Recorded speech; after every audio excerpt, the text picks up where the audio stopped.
नमस्कार, आपका मेरे चैनल में स्वागत है। आज मैं आपको होली भाई दूज की कहानी सुनाने जा रही हूँ। हिंदू धर्म में भाई दूज का विशेष महत्व होता है। यह भाई बहन के बीच स्नेह के बंधन को मजबूत करता है। हिंदू पंचांग के अनुसार फागुन मास में कृष्ण पक्ष की द्वितीया को भाई दूज का त्यौहार मनाया जाता है। भाई दूज को भ्रात द्वितीया के नाम से भी जाना जाता है।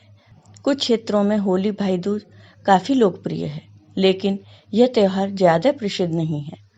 इस दिन बहनें अपने भाई को तिलक लगाकर और उपहार देकर उसकी लंबी आयु की कामना करती हैं। बदले में भाई अपनी बहन की रक्षा का वचन देता है। रक्षाबंधन पर बहनें अपने भाई को राखी बांधती हैं, जबकि भाई दूज पर सिर्फ तिलक लगाने की ही परंपरा प्रचलित है। होली भाई दूज की कथा। किसी गांव में एक बूढ़ी माँ रहती थी। उसके एक बेटा और एक बेटी थी। बेटी की शादी हो जाती है और वह अपने ससुराल चली जाती है।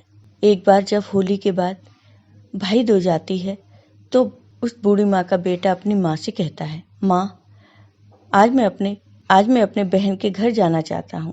मैं अपनी बहन से टीका लगवाना चाहता हूँ। तो माँ कहती है, ठीक है बेटा, चले जाओ। उस बूढ़ी माँ का बेटा अपनी बहन के घर चल देता है। भाई कुछ ही दूर चलता है कि रास्ते में एक नदी पड़ती है। भाई जैसे ही नदी पार करने लगता है, नदी प्रकट होकर कहती है, मैं तुम्हें अपने साथ बहाकर ले जाना चाहती हूँ। तब वह लड़का कहता है कि आज भाई दूज है और मेरी बहन मेरा इंतजार कर रही है। मैं उससे टीका लगवा कर लौट आऊं, तब तो मुझे अपने साथ बाहर ले जाना। तो नदी मान जाती है। फिर लड़का थोड़ी दूर चलता है तो उसे रास्ते में एक सांप मिलता है। सांप लड़के से कहता है कि मैं तुम्हें काटना चाहता हूँ। तब लड़का सांप से कहता है कि मैं अपनी बहन से टीका लगवाने जा रहा हूँ। आज भाई दूज है। जब मैं अपनी बहन से टीका लगवा कर आ जाऊं, तब तुम मुझे खा लेना। तो सांप भी मान जाता है और लड़का आगे चलता है। आगे चलने पर रास्ते में उसे एक शेर मिलता है। शेर कहता है कि भाई, मैं तुम्हें खाना चाहता हूँ। तब वह लड़का फिर वही दोहराता है कि आज भाई दूज है और जब मैं अपने बहन के घर से तिलक लगवा कर लौट आऊं, तब तुम मुझे खा लेना। आखिरकार भाई जैसे तैसे अपनी बहन के घर पहुंच जाता है। भाई बहुत परेशान रहता है, चुप चुप सा रहता है। यह देखकर लड़की अपने भाई से पूछती है, भाई क्या हुआ? आप इतने परेशान क्यों हो?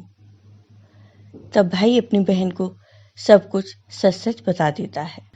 तब बहन अपने भाई को समझाती है कि तुम चिंता मत करो, सब ठीक हो जाएगा। वो अपने भाई को लकड़ी के पटे पर बैठाकर उसे तिलक लगाती है और उसकी आरती उतारती है और उसे मिठाई खिलाती है। भाई भी अपनी बहन को ढेर सारे तोहफे देता है। जब भाई वापस अपने घर को जाने लगता है तो बहन भाई को एक कटोरी दूध, थोड़ा सा मांस और एक चुनरी देती है और अपने भाई को बता देती है कि इनका क्या करना है। भाई खुशी खुशी अपनी बहन से विदा लेता है और वापस अपने घर के लिए चल पड़ता है। भाई थोड़ी दूर ही चलता है कि उसे रास्ते में वापस शेर मिल जाता है। जैसे ही शेर उसे खाने के लिए आगे बढ़ता है तो वह लड़का उसके आगे मांस रख देता है। शेर मांस खाने लगता है और लड़के को छोड़ देता है। फिर भाई थोड़ा और आगे चलता है तो उसे वही सांप मिलता है। सांप जैसे ही लड़के को डसने वाला होता है, वो दूध की कटोरी उसके सामने रख देता है। सांप दूध पीने लगता है और लड़के को छोड़ देता है और आगे चलने पर फिर उसे वही नदी मिलती है। नदी उसे बहाने के लिए आती है। तब भाई नदी पर चुनरी चढ़ा देता है और नदी वापस लौट जाती है।